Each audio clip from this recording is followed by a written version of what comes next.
It's a breakup scene. When does the breakup scene happen? It happens in the morning. It happens over breakfast. Okay. So someone's making coffee, someone's scrambling eggs, someone's doing that. Add it to the scene. Just let it in. How do you want your eggs today? Over easy. Okay, fine. And you start to see like they're talking about eggs, but the breakup's coming, right? You just let it happen. Let the eggs tell the story. You know what I'm saying? Like just and people go, oh, that's genius. How do you think of that? They're making breakfast, man. We have eggs for breakfast. I don't know. It's what they did. You know what I mean? Don't make it a big deal. You can't. Now people go, well, how do you think of that? I thought about what it's like making breakfast with someone who you don't want living in your house anymore.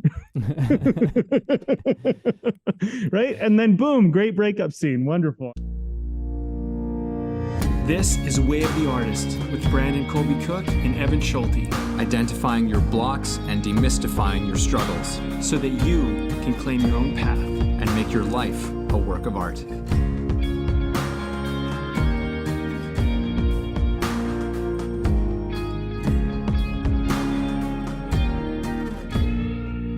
All right. Welcome to another podcast with Brandon and Evan. We don't have a title for this one. We're going to find it on the way, but we do have a bit of a direction. We had a talk before we started and some good things came up, I think. Maybe you can rephrase this in a better way, Evan, but I'm going to try to say it in my interpretation. Something you put in your book, your latest book, your Win Journal, which is if you take care of the present, the future takes care of itself. And I think this is something that everybody can benefit from being reminded of because, as Alan Watts says, and we talk about him a lot, no amount of worry is going to do anything about the future. It really won't. And I think that it's very easy to get caught into worry and stress, especially when you are venturing out to do something that is not guaranteed, not safe, not predictable, not obviously going to work out a certain way.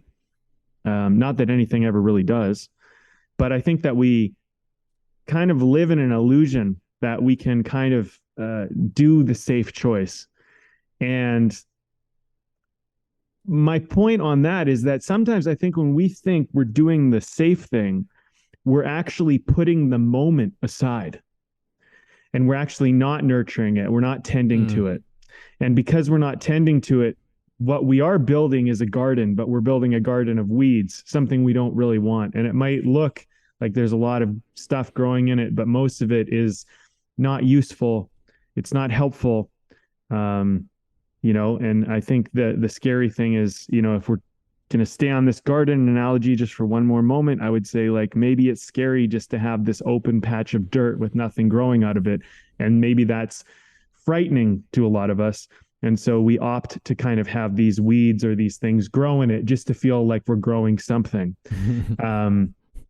And I think that maybe we might get into how this, maybe we need to challenge some of those ideas. And maybe we need to look at, if you're just trying to grow a flower in your garden, one flower that you want, that's where it begins, and if that's right now and that's the one thing you can do, that's a good thing to do. So that's kind of where I'm coming at it from for now. I don't know where this will lead for me, but what do you got to add there, Evan?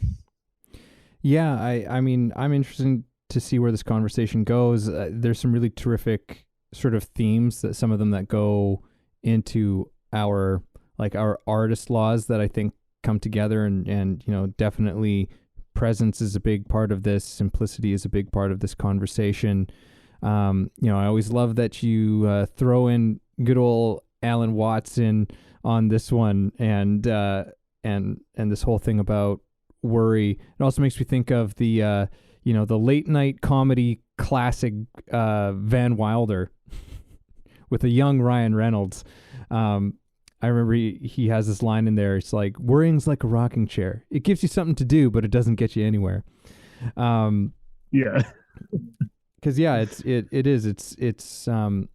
worrying is this sort of projection into the future, right? Worrying is not really actually a present emotion.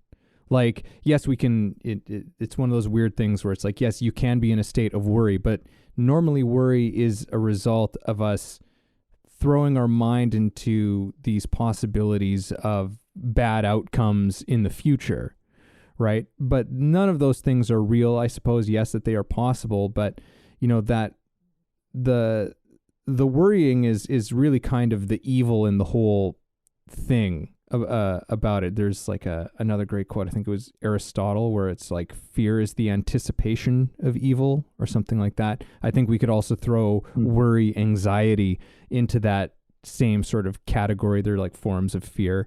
But it's like, it's this anticipation. It's this thought of something happening a certain way that you would find undesirable. But if you actually really truly become just present with yourself and where you are, what are you doing right now in this moment, none of these things are happening, and we're living in this sort of state. And I've talked about this with people, and and just conversations out in the world, and I've had pushback on this whole notion of like, no amount of worrying will change anything, right?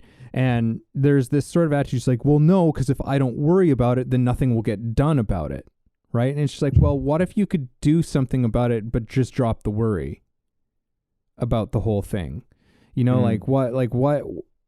Because yes, there are things to tend to in our lives, but when we're just present, we can tend to these things without the baggage of this worry, right? And because it doesn't, the worrying doesn't necessarily actually put you in a better position to address challenges and problems at all. Mm-hmm. And in fact, it can very often work against you.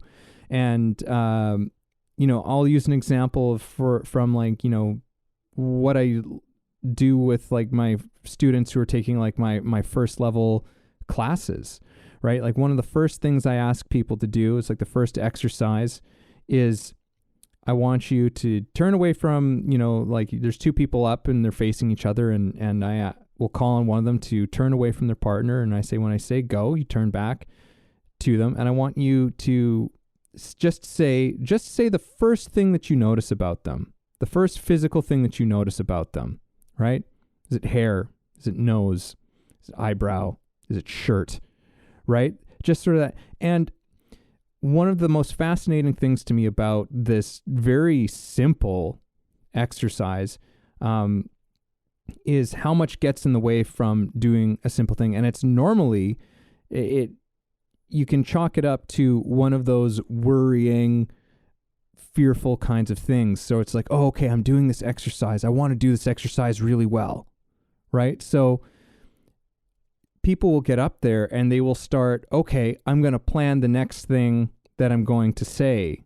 What's the next thing I'm going to notice, right? It's like, but the problem with that is that through that worry, you are now doing something to try and control the outcome of this exercise. Mm-hmm. But in the very doing of that, you actually make yourself incapable of doing the exercise, because the exercise is to just turn, and what is the first thing you actually see? What is the first thing you actually notice? So all of that worrying and planning and all of the stuff that's going on and saying, oh, I'm going to turn, I'm going to say this next time, is completely counter to the exercise. You've essentially blinded yourself from being able to just be present and do the thing and actually become aware of what you're actually aware of, right? Which is what I find so fascinating. And I think that this is kind of how that sort of anxiety, worry thing operates, and because we are looking out to this thing that doesn't exist but could possibly exist way out there in the future, right? Which, again, I will argue, I know I'm talking a lot, Brandon, but I will argue that the human mind, let alone many human minds put together, are unable to accurately predict so like so many things that go on in our world, let alone just ourselves with the things that are going to happen in our lives and the innumerable amount of variables that can occur within that time gap that we've created in our heads, right? It's just not doable. It's not, you can't do it. Where was I going with this, Brandon? Well, listen, Evan, I gotta cut. You can't do it, Brandon. That's maybe the main thing. It's just like you can't do it, and so actually just becoming present to what is the thing that's right in front of you. What is the thing that you can do right now with attention, with care, with love, all of these things. If you can do that thing, the future begins to sort itself out on many levels. So I will turn it over to you, Brandon. Oh man. Well, I mean, there's so many things you said, and I had like 7 things where I was like, oh, I could go that way, I could go this way. Let me start with this one. If you can control the future, then why you worry? Right? Because like this whole worry thing is somehow this game we play with ourselves, as though if I worry enough, I can control it. Well, if you can control it, then why worry? It doesn't make sense. The logic doesn't work, right? So like, first, that's the number one. Secondly, I have a tenet in life, which is don't ever make a decision out of fear unless you're actually scared. And I would argue this, most of the time you're not scared. Yes, you feel fear. I get that. That's actually happening. You feel the worry, the anxiety, you feel the feeling, but you're not actually scared. You've convinced yourself of a ghost. It's not there. So you have made yourself scared by literally just playing a game with your mind. That's all you did. There's nothing to be scared of. You're not actually scared. You're creating the feeling of fear. You're saying that it's because of this thing maybe in the future that might go wrong, but whatever, but it isn't. It isn't because of that, because that has never happened, might never happen, and probably most likely won't happen because you're controlling against it anyway. So you're not that you can make certain that it won't happen, but there's a whole game that goes on with worry and anxiety. It's a big trick we do with ourselves. So, part of the reason why I say don't make decisions out of fear is because most fear isn't real. So most of those decisions aren't real because you're playing an imaginary game in your head and you're not making a real decision with real real. Okay. Mm-hmm. And the other thing is like, there's another point. It's like, okay, well, people, I don't like this word can't, but I know what you're saying, but I'm sure there's someone out there going like, well, you can, because you can get enough data and da-da-da. Okay, great. So if you got the data, then make your bet, because that's all you can do. You can make your bet. Maybe you're right. Mm-hmm. Maybe you're right. Are you going to put everything on it? Are you going to bet 100%? Is there an ounce of doubt? Because usually when you start to do things that are a little more bold, a little more risky, a little more exciting, a little more fun, and a little more rewarding, the risk element becomes less certain. And the data becomes less solid, more variable. There's more things that get in the way of it, right? So like a lot of what you do in life about the things that matter is an experiment. So if it's an experiment, why get scared about what the result might show you? It's learning, it's like, I'm going to try this. Let's see if it works. If you should listen to Stephen King talk about how he became a novelist and how he got 1,000 rejections and how he put a nail on the wall and he put all those rejection letters into that nail. And eventually he got more rejection letters than he had space on the nail. So what did he do? He put a bigger nail in the wall. You know what I mean? Like Stephen King is arguably one of the most notorious, famous novelists and storytellers of our modern generation and possibly of all time. But he messed up a lot. He made a lot of mistakes. A lot of his stories were experiments that didn't work out and didn't get finished. And a lot of things didn't ever get made or no one thought they worked, but he kept at it. He kept working and everything was an experiment. And the only reason why I can say his name and there's certain people that would actually know who he is because He just kept experimenting and kept trying. And he didn't make it mean something. And I'm sure every time he created a story, he intended it to be a success. So like, I think that there's what can he do, right? He says he writes 6 pages a day. That was his practice. I'll write for six pages a day. That's my aim. That's my goal. And that's what he could control, right? So and how many days did he have to write 6 pages a day to get to the point where his name is a household name and Stephen King? I mean, and we could talk about many people, right? Not everyone has the same story, but this is kind of the idea, right? Like a lot of it's all made up. So I think this is a really interesting kind of vein we're opening up here because, man, like it's not like I'm exempt from this one. Like it catches me every now and then. I get worried, I get anxious, and I'm like caught in it and it's hard to get out. And I don't think you should make yourself wrong because you're in it. It doesn't make you a bad person. It makes you human. But I think the aim really is to transcend it. I don't think it really helps us. And the more we see that, the more we are reminded of that, the better off we are. So like one more thing, if I can add, we're controlled a lot by our imaginary fear. We make decisions because people can aggravate our imagination into fear, and that can aggravate us to make decisions that are unwise.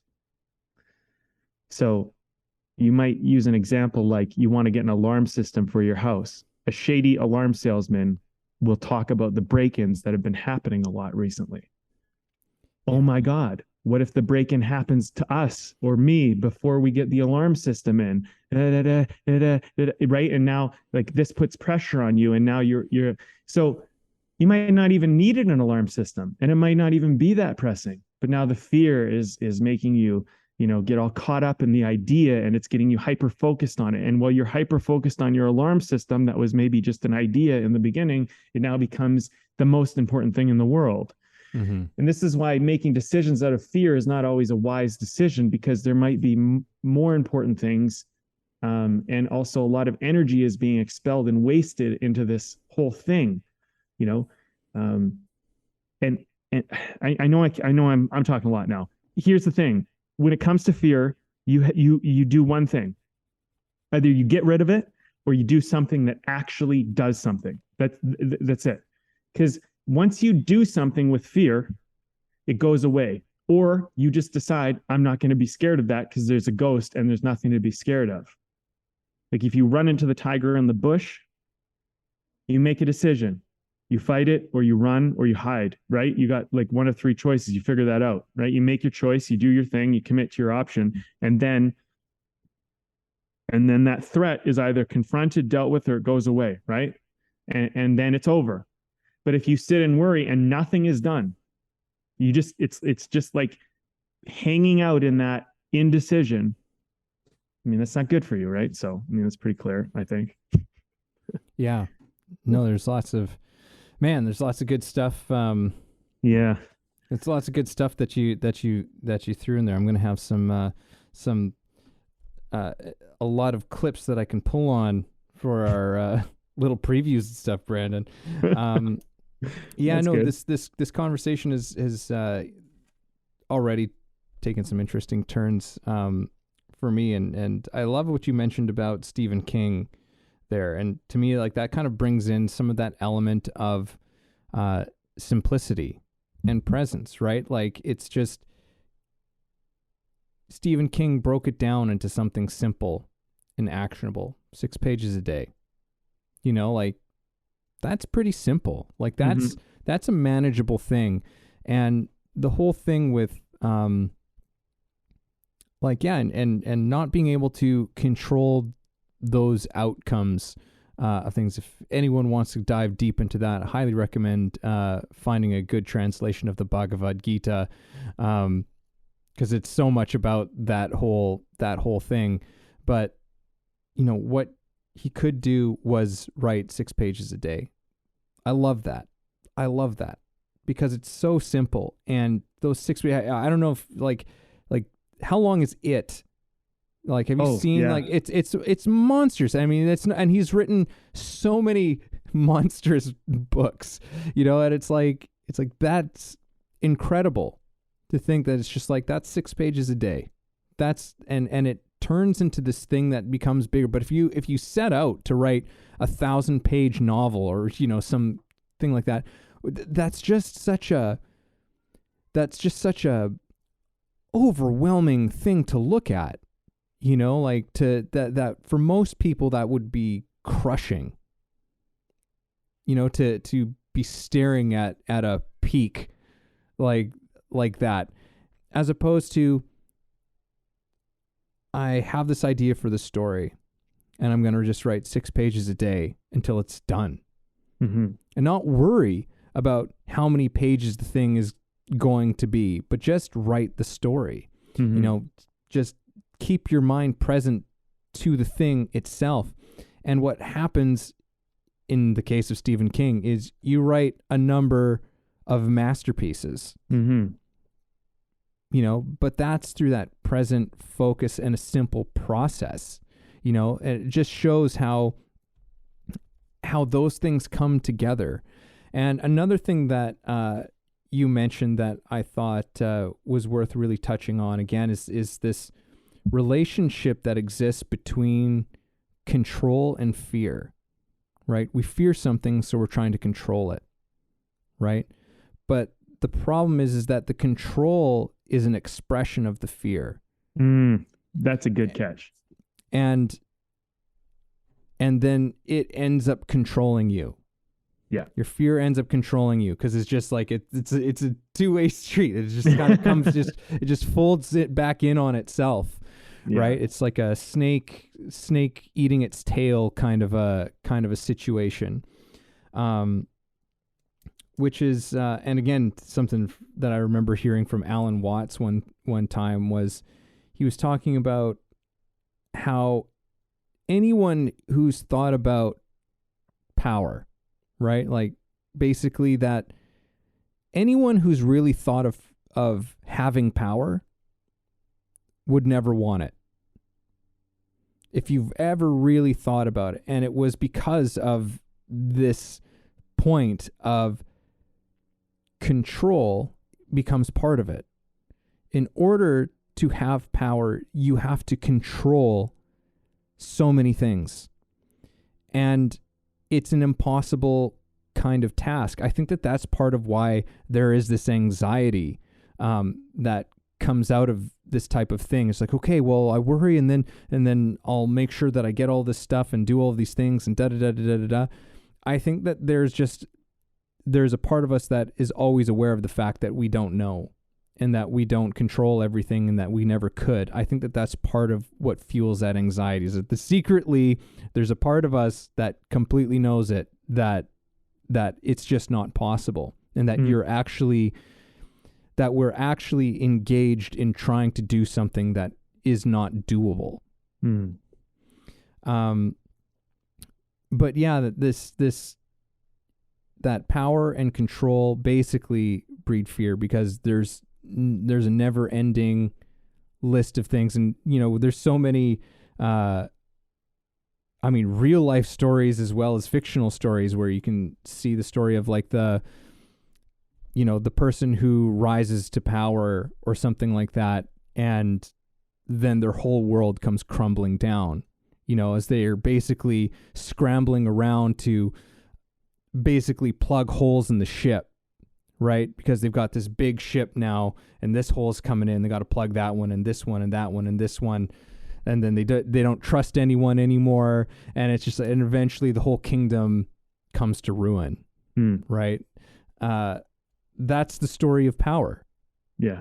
Which is told time and time and time again, this sort of quest for power, which in many ways is something that we're all wrapped up in to some extent, because we're all in many ways stuck in this thing of trying to control so many things in our lives.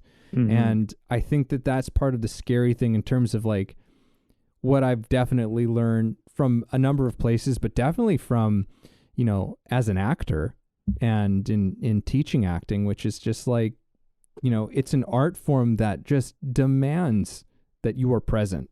You have to be present. You have to respond to the thing that's actually happening. You can't be responding to some idea of what your partner just said to you in your head. You know, you have to respond to what they actually said to you, how they actually said it to you, how they're actually treating you, not what you think they're supposed to be doing, but what they're actually doing. Mm-hmm. Because if you don't do that as an audience, we just go, what the fuck was that?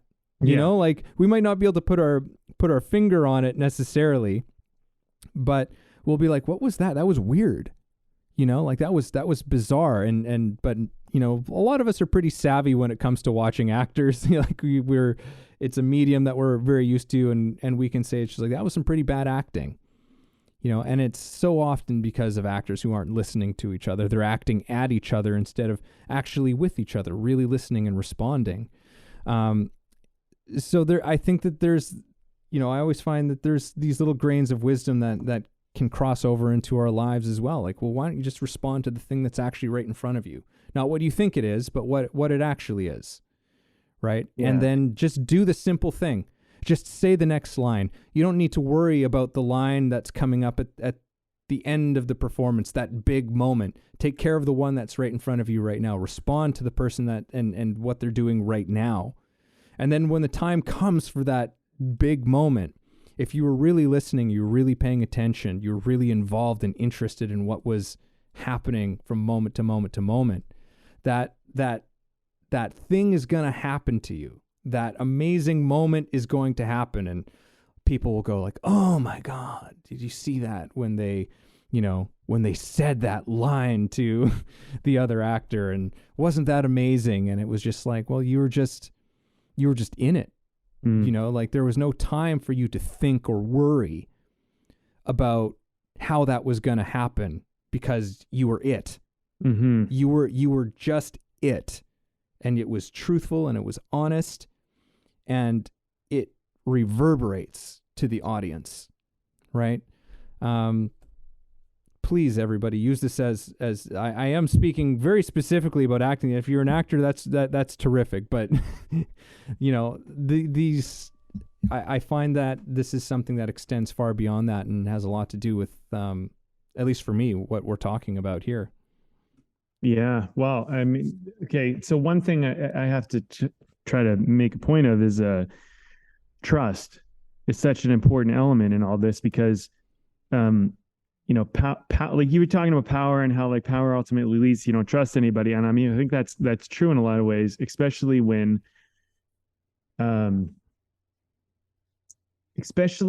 you don't trust, like, because if you built your power because you didn't trust it, and so you needed to coerce or force or do stuff like that because you didn't trust that the thing would do it on its own. Now you need to manage it, because if you don't manage it, you know, now you forced it. And once you coerce it, it doesn't want to do it anymore on its own because now you made it do it. And so like you look at kids, right? Parenting.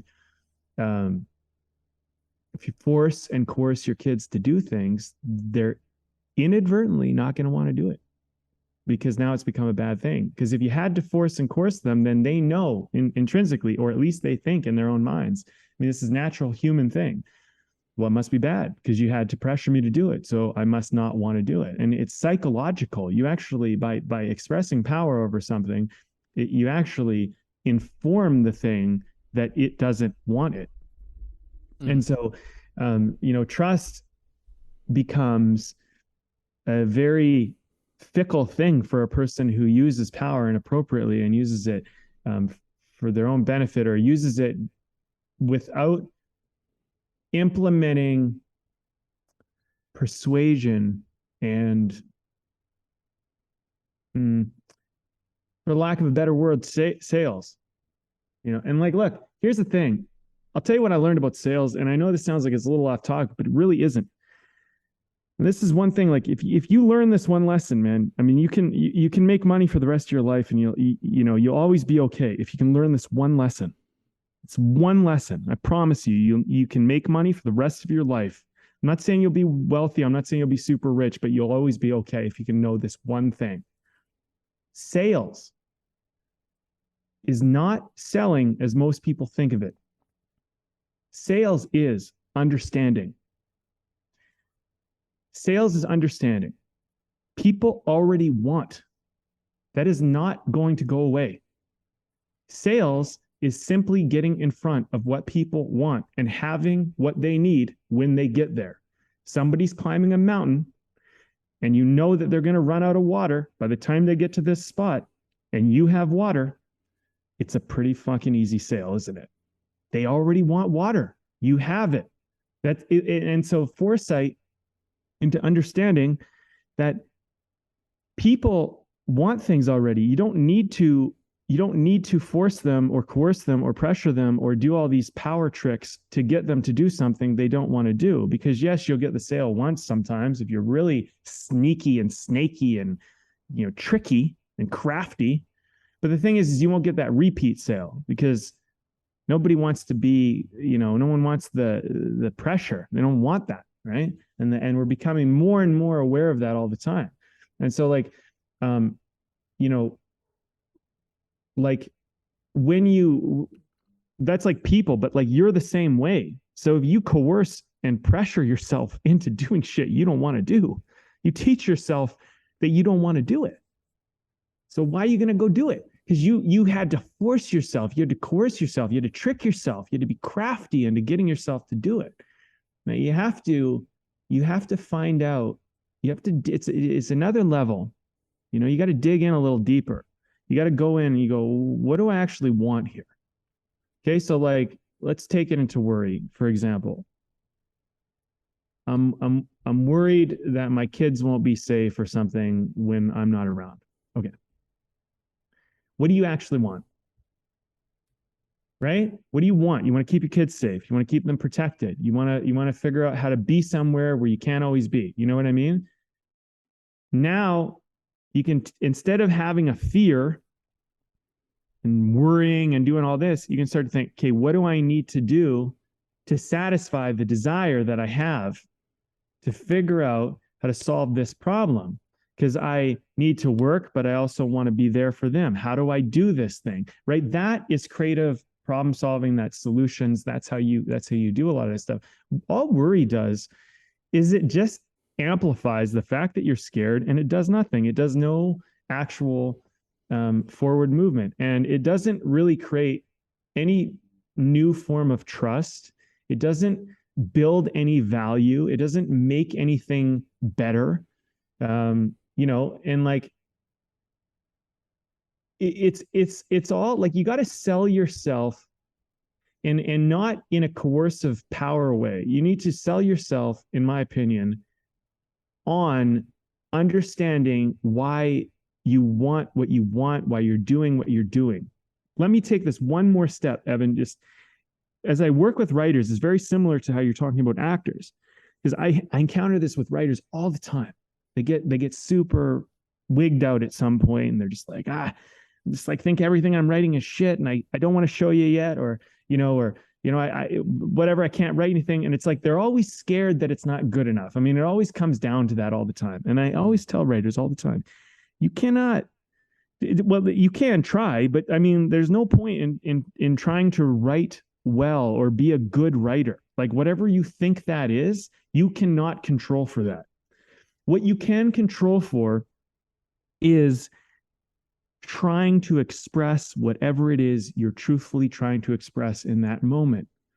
And, I have a group of people and they're working on editing right now. And it's really fun because they just went through the creative process and I went through them through an editing exercise, and I'm saying, look, you write it the first time, and that's what you did. You had to work with a blank piece of paper. You had to create something out of nothing, and that's what you came up with. And now we come in as an editor and we look at it and we make it better. We improve it. We see where it doesn't quite add up. But meanwhile, they couldn't even write the words on the page because it's as though the editor was never going to be invited into the room. So you write down whatever you need to write down, like you just, it's a breakup scene. When does the breakup scene happen? It happens in the morning. It happens over breakfast. Okay. So someone's making coffee, someone's scrambling eggs, someone's doing that. Add it to the scene. Just let it in. How do you want your eggs today? Over easy. Okay, fine. And you start to see like they're talking about eggs, but the breakup's coming, right? You just let it happen. Let the eggs tell the story. You know what I'm saying? Like just and people go, oh, that's genius. How do you think of that? They're making breakfast, man. We have eggs for breakfast. I don't know. It's what they did. You know what I mean? Don't make it a big deal. You can't. Now people go, how do you think of that? I thought about what it's like making breakfast with someone who you don't want living in your house anymore. Right? And then boom, great breakup scene. Wonderful. Everybody's moved. And it sounds so creative. But they're not talking about the breakup. They're talking about eggs, but the breakup is there because we know how they feel and we get it, right? Hey everybody, this is Evan, and this episode is brought to you by my book. Yes, I recently released a book called The Actor's Awakening, Connecting Spirituality to Craft. Expand yourself as an actor and your craft through a spiritual perspective. Take a journey that will explore universal philosophies and insights to help you understand human nature in a profound way and develop practices to take your work to another level. Again, that's The Actor's Awakening, Connecting Spirituality to Craft, available on Kindle and paperback on Amazon. And as always, if you like the show, please subscribe. Yeah. You see what I'm saying? I'm just kind of riffing. Yeah, no, I love it. I love it. It's just like, you're planting the seed, and it's like the tree or the flower is implied in the seed. And it's like you put this thing in the ground. It's just like, there's just two people, they're together. It's not working out. They're having eggs. Let's see what happens, and just follow it. You begin with a word, you begin with a sentence, and what would they say to that? Right. And then how would they reply to that? And you just find out, you discover. That's always like that's when the creative process is at its best, and life is the creative process. It's the ultimate creative process. And, it follows these same sort of, not rules, but there's these kinds of forces, and it's just like, just see where that goes, see where it goes, like and just from moment to moment to moment to moment. And I love that. I love that description that you just gave. That was really beautiful. Well, guess what? Plot twist, Evan. They're out of milk. Yeah. And that becomes an issue. You know what I mean? Like, I'm just making this up. I'm literally making this up. Yeah. And even with, I was also thinking about with acting, something I remember hearing Robert Downey Jr. I think he was on Joe Rogan years ago, and he was talking about this, and it was like something Warren Beatty shared with him as a young actor, and he was just like, and he broke it down into something simple for him, because I think actors can get really, and writers and everyone can get really overly complex and in their heads about all of this shit, thinking too far ahead instead of just what right in front of you. But his whole thing was like, no, what's the action of the scene? And not like, like a lot of actors would hear that and they'd be like, oh, the action of the scene is that I am trying to coax them into, da da da da da. And it's like, okay, maybe, sure, okay, maybe. But let's just go down to something simpler here. And it's like, what's the action of the scene? What he was referring to was what is actually the action of the scene? Oh, well, they're cooking eggs. Or they're driving across town to somebody's house.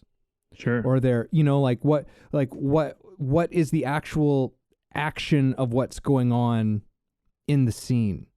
Because that actually is incredibly informative. And I remember like just kind of having a bit of a mini mind blown moment, hearing about that, like hearing Robert Downey talk about that, because that's something I'm like, oh my God, like that's something I was never even taught to think about that. I was never even taught to consider that. It's like, oh no, that's not important. Right. But it's like, no, but like that actually informs so many things, like what they're doing in that moment fulfills many things and informs so many things, colors so many of the things that that are going to happen, you know. And so anyhow, what you were saying about just writing and like the eggs and stuff, that really made me think of that. But yeah, it's like, you know, that's that simple thing, and so often we ignore that, and I think we ignore it to our own peril. Because we are so caught up in having to be something, or what we're doing having to be something. And we can just let that go and just take it from line to line to line, discover, find out, pay attention. Attention is magic, as I continually say. And I think it's worth also acknowledging as well, and repeating, because I think I've said this before, but, you know, like, yes, attention is magic. And, you know, it's like that has this nice glowy kind, for me at least, maybe it has a different feeling to everyone else, but for me, it's just like, oh, attention is magic. It's like this glittery, you know, beautiful thing that just like, it's like, oh, attention is magic. It's like, yes, and it can be that way when we're using it constructively, when we're using it, and it's that thing of just curiosity and discovery and whatnot. But that attention is magic can also be freaking dark magic too, because you put your attention on all of how complicated things are, how much work something is going to be, how difficult something might be, all of these things that could happen along the way, and blah, blah, blah, blah, blah, all of this worry. That has its own magic. Something is going to appear to you that's going to just make it so much more brutal, right?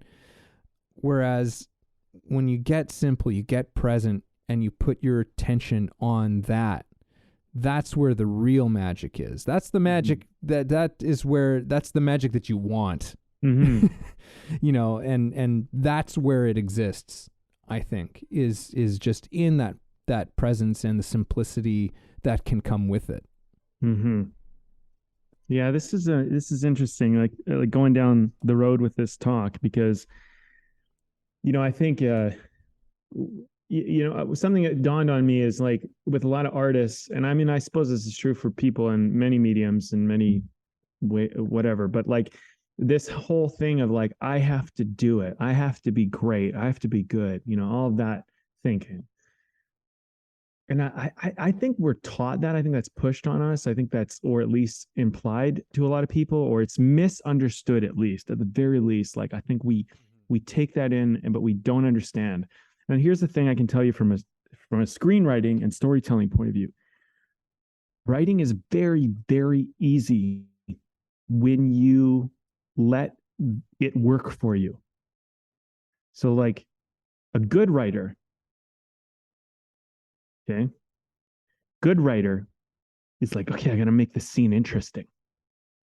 I gotta find a crafty way to do this dialogue. I gotta be funny. I gotta make it this. That's what a crafty, like, good screenwriter, talented, that heavy lifting, man. That's fucking hard. That's hard. A skillful writer, a wise writer, let's call them, sets the scene up and just lets people talk. Because the scene with the right elements is very simple. You know, you do this in Meisner. I've been in your class, you know, it's like, you have an activity, you have an activity. You have to complete this activity by the end of the scene. You have to complete this activity by the end of the scene. But you have to get that person to help you do this, or you have to get that person to help you do this. And now they have two problems. They're in a dilemma. They both have a dilemma. Their attention's being pulled in two different directions, and they're trying to do one thing, and they're trying to deal with the other thing, and it's hard. And a lot of the great moments come out of the fact that you just put in that simple complexity, and that's only like probably one of many, and I'm sure you can take them to the nth degree, but screenwriting and storytelling is much the same, you know. what kind of eggs do you want this morning? I'm just going to make up a scene, right? What kind of eggs do you want this morning? I want them over easy. Okay. Well, usually I have them scrambled. Today I want them over easy. Okay.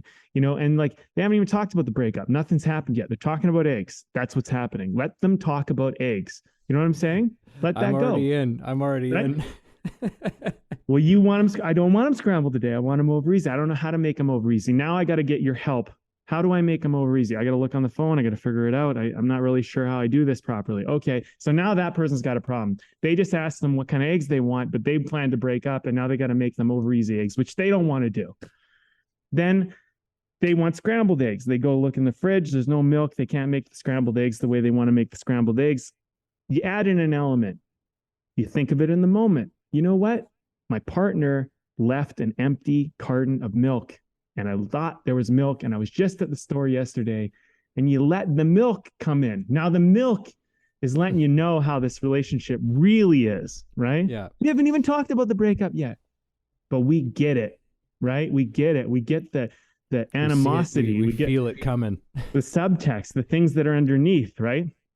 Then and so then that's your first right? You write that, carry out the scene, go where you go. And then you go, you know what? This could be a little bit more. Maybe one of the characters went out and partied last night. Maybe they're hungover. You try that out, see how that goes.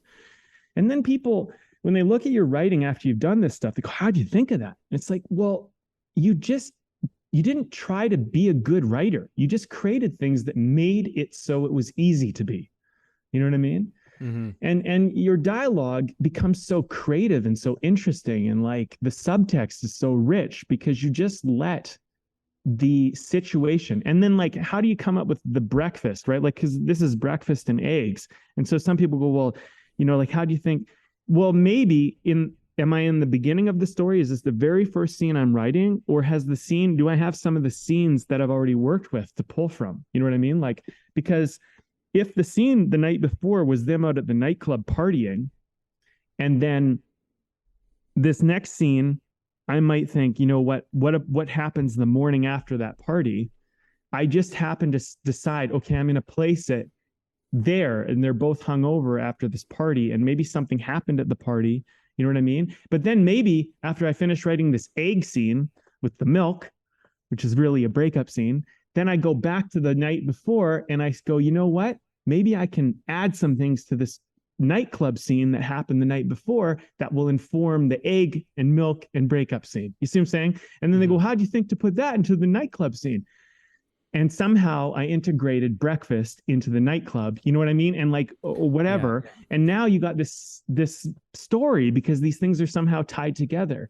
But like when I wrote the nightclub scene, I didn't think of the breakfast scene yet. But once I wrote the breakfast scene, I went back and edited the nightclub scene because now, and so you see what I'm saying? Like you don't have to work so hard to be good. You just have to pay attention.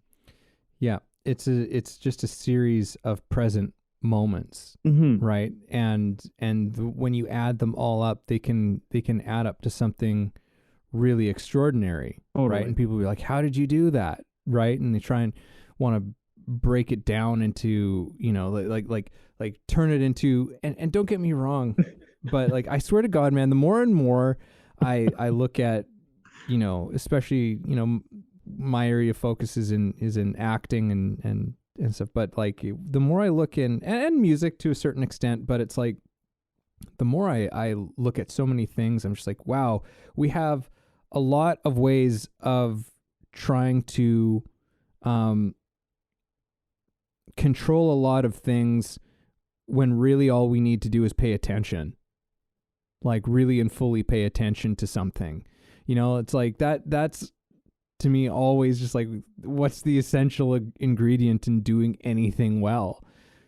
And it's not to say that you can't, there's not things to learn about in craft, but I think ultimately, like, it all gives way eventually. It's like this weird song and dance that we all have to do until we just allow ourselves and trust ourselves to a place of complete attention to the thing that we're doing. Just completely with no idea of, with no notions of what came before, with no ideas of what maybe comes after, with what might become of something, but just this thing with complete undivided attention. And I'm like, yeah, I think that's really, like that's the secret sauce. Mm-hmm. That's the secret sauce to anything artful, because you will always, in a way, you'll always know what to do. Mm-hmm. You always know what to do. And why do you always know what to do? It's because you've just been paying attention. You've been paying attention to what the thing actually is, as opposed to trying to control it and force it and push it into something, but just engaged in a creative process of finding out, Mm-hmm. continually finding out over and over and over and over again. Mm-hmm. And it makes it so simple, but it does make a certain demand of us, and it does push into, I think, how, you were talking, you kind of implied this, or not even implied it. You spoke quite directly to it, but it's like, something that we're all kind of conditioned to. It's just like, where it's just like, no, it's all, we're all kind of conditioned to this attitude of like, you've got to control every aspect of everything so you get the desired outcome. Right? There, to me, are so many problems with that thing. Again, if we haven't talked about enough of them already at this point, but it's like, all right, well, A, you can't control everything. You don't control the outcome. Like, none of these things you are ever in control of at any single point. You can maybe influence at best. But it's ultimately who fucking knows. Mm-hmm. Right? I don't doubt that the best screenplay anyone has ever read is maybe just sitting there in somebody's office. I don't doubt it. It's probably just something incredible. I know for sure that there are so many incredible things that are just sitting there that people are like, no, I don't think so. The rejection letter. Yeah. Right. So anyhow, there's all of these things. Like Stephen King rejected, like, what did you say, over 1,000 times? Yeah. So it's like, there's these things that we just don't have control over. So it's just like, so why worry about them? Why worry about them? Why don't we just get on with doing the thing because it's something that we genuinely care about doing for its own sake of doing it? Mm-hmm. Right. And with that sort of attitude, with that sort of approach in what we do, we can approach something with our full attention. And with that, we bring our, whatever our full creative power and whatever might be called art or artfulness to whatever we're doing. I think that that's the only way that happens. Mm-hmm. But yeah. And these things just kind of, when you just allow the life of the thing that you're connected to in art to sort of dictate where you go, right? Oh, I didn't know I was going to write this into that last scene, like you have no idea. And I have some experience with that, with screenwriting, where there are things just like, you had no plans for this thing. You had no idea for this one thing to be in there, but it only became apparent after you came a certain part of the way. And then it becomes clear. It's just like, oh, okay, let's do this. And you just go deeper and deeper and deeper with something, but the process is still the same. Mm-hmm. The process is always still just that present awareness to what is needed, Mm-hmm. what is being called for at any given moment in whatever it is that you're working on, whether you're a writer or a musician or an actor or an architect or a chiropractor. You know what I mean? It's just like attention. That's the only way you'll find out what is needed. Mm-hmm. Yeah, okay. And like I think I think we've kind of taken this on a good ride, and I don't want to add too many more elements to it because I think I like where this sits at this moment, and I kind of get the sense you feel the same. But like I will say this, for those people out there who, they like to kind of um like you can go in with intention. Let me put it this way. You can go in with intention. Like when I used to play like pretty high division sports, you go in with the intention to win. You don't know if you're going to win. By all intents and purposes, if your team is a winning team, and you're whatever, like you will win, you will get, but it doesn't always work out that way. Sometimes it doesn't go as planned. And so like when you're doing something where they're like the result really matters, success is important. You need to go in with intention, and you need to make decisions based on your intention. And those decisions have to happen in the moment. Look, when you're playing a game, two high division teams, like when you're playing together, you might have the superior team, but the ball doesn't always bounce the way you want. The puck doesn't go the way you want it to go. Whatever the sport is, doesn't always play the way you want it to play. And the best of players slip. The best of players make mistakes. Things get fumbled. It happens. So what you do is you try to develop the skills to be able to respond to potential problems. And I know this is a filmmaker to be very true. One thing I learned very early was that locations will fall through, and people that you need or to rely on will fall through. Things like that will happen. And so what you do is you develop the ability to deal with those things as opposed to trying to control for them never happening. Mm-hmm. They will happen occasionally, and you'll do everything. You'll do the paperwork. You'll get it all right. You'll figure it out. Like I had an island to shoot on for one project I was doing, and it flooded. And they would not let anyone on the island. It flooded. The island flooded. I mean, what do you do, right? So like you have to look at it and go, okay, like we did everything. We got the paperwork, we got the approval, we got everyone organized, the schedule set, blah, blah, blah. And then it comes down to time. And you don't have a lot of money if you're an independent film, right? And every dollar counts. And then all of a sudden you're in this situation and everything you worked for fell through. Now the whole project isn't lost, but it's a pretty big setback, right? So like, I think that, a lot of what we're talking about too is this present thing. It's about having the confidence and trust in yourself that if things don't go as planned, that you will pay enough attention and you will find it in yourself to be resourceful enough, creative enough, whatever you need to do to resolve and sort out what your next choice will be. It may not go as you planned, but it doesn't mean you lost the game. It might just mean you lost a battle along the way.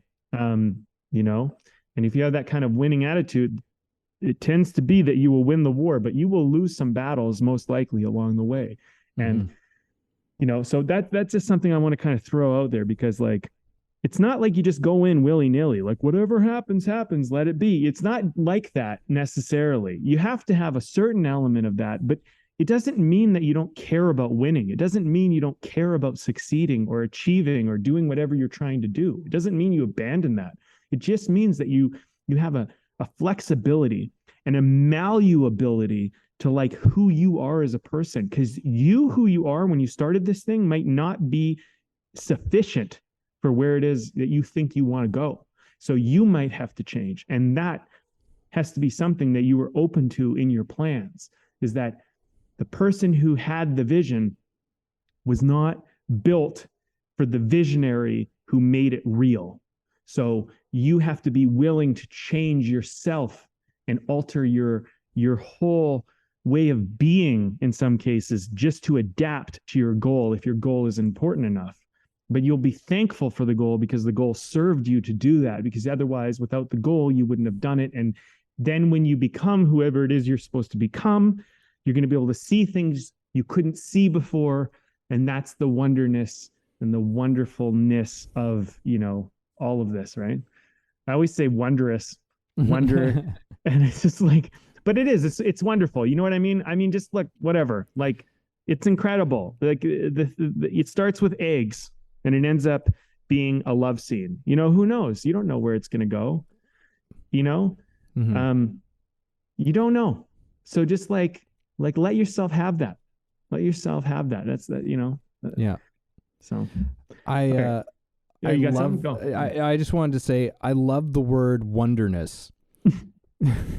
I don't think it's a real word, but I think it should be a real word because it's like a combination of like wonder and wilderness. Enter the wonderness. Maybe we'll coin it for the show. Sure, why not? It was a total accident, but hey, wonderness. Good comes out about it. But I guess that's kind of the example in and of itself, right? It's like you make a mistake, you end up coming up with an idea that, maybe that is a good way to look at it. Well, it's like classic Bob Ross, there are no mistakes, only happy accidents. Yeah, totally. All right. Well, let's do a quick beer break. And then we'll wind this one right down. I'll go first. I'm drinking a fistful of Pilsners. Nice. It's an Italian Pilsner from Parallel 49. Kind of like a fistful of dollars. Yeah. Yeah. And if you can see. Oh yeah. Perfect. Yeah. The logo. Yeah. It's got sort of a classic sort of Clint Eastwood type of cartoon character on there holding the can on either side. That's good. It's real good. Nice. Real good. Good. All right. I'm having a new one. I've never had this before. This is from Snake Lake Brewing Company, and it's called the Berliner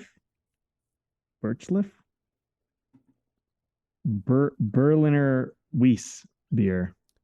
Unfiltered. It's Birchcliff. That's it. Birchcliff. I couldn't read it because of the fancy way it was written. Just wasn't happening. Anyway, this is it's good. It's very, very flavorful, very tasty, kind of sweet. I recommend it. It's a good beer. It's been nice.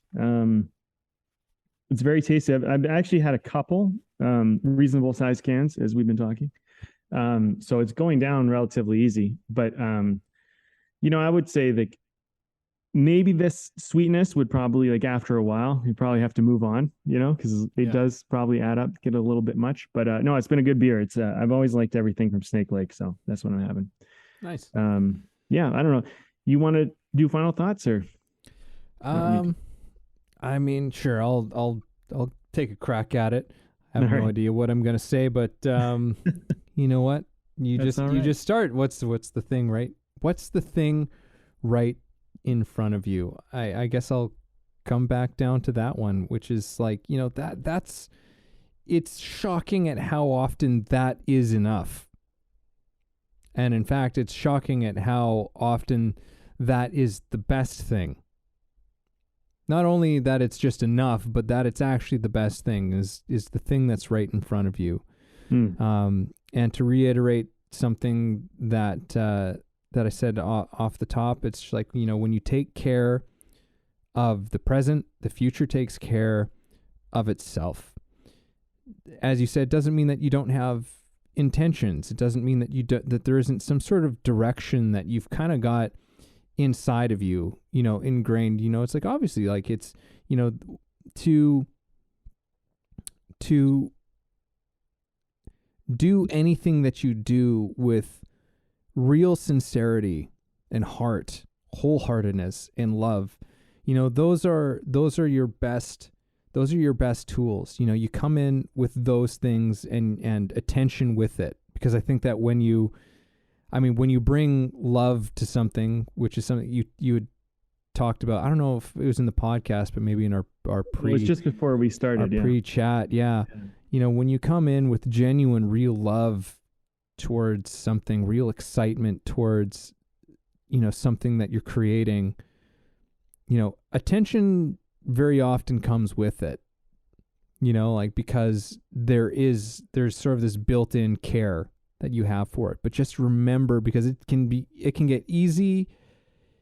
very easy to suddenly become taken over by all kinds of complicated bullshit and thinking about all of these other things that just don't matter, that aren't even here right now. Those are things that are still, to borrow one of your word, ghosts.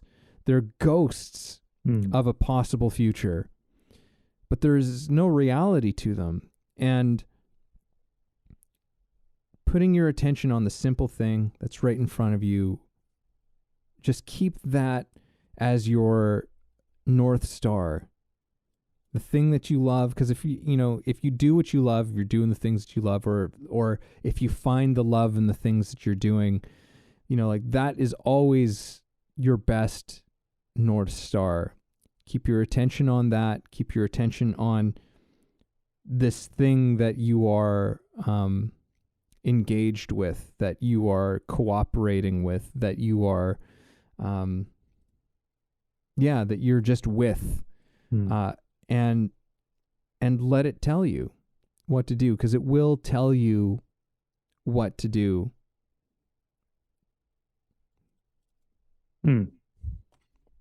Well, yeah, I mean, as we've been going through this talk, it's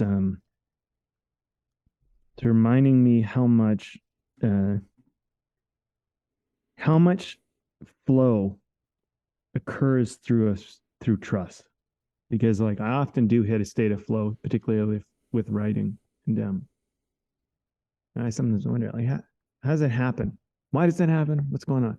And I think it's like it's trust. It's like I'm in the moment, I'm paying really close attention to what I'm doing, and I just trust that if I just focus on, to go back to what we used already, if I focus on making breakfast in this scene,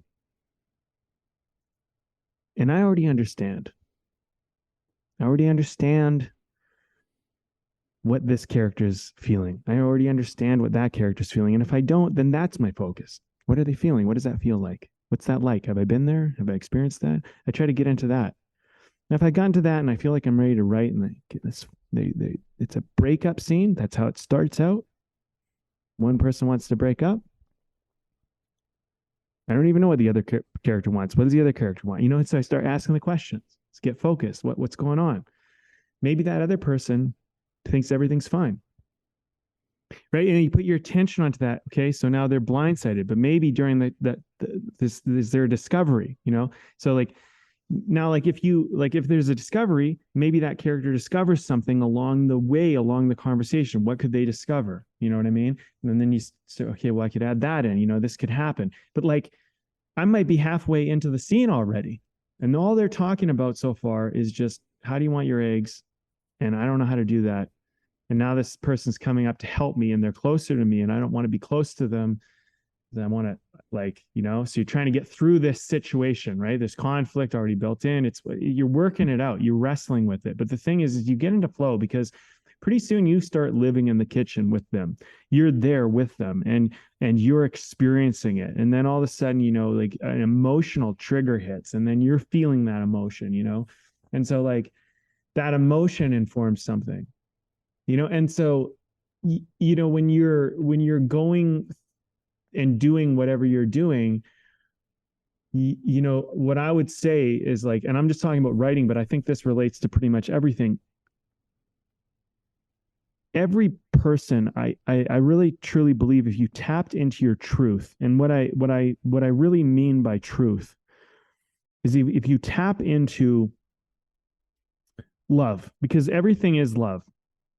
And I'm kind of going on here a little bit, but every tear you ever cry, every moment you ever get angry, every happy feeling you ever have, I can tell you something I've learned in life. It all comes back to some form of love, some way, some either lack of love, some hope for love, some wish of love, something like that, something with love.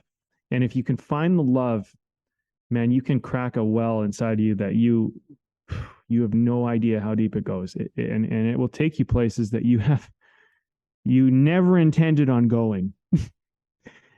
So, if I could leave you guys with anything, after listening to this ramble of a podcast, which has been really beautiful for us, but It's just like follow the love. When you get into worry and you get into all this crap, like let's just go back to the love.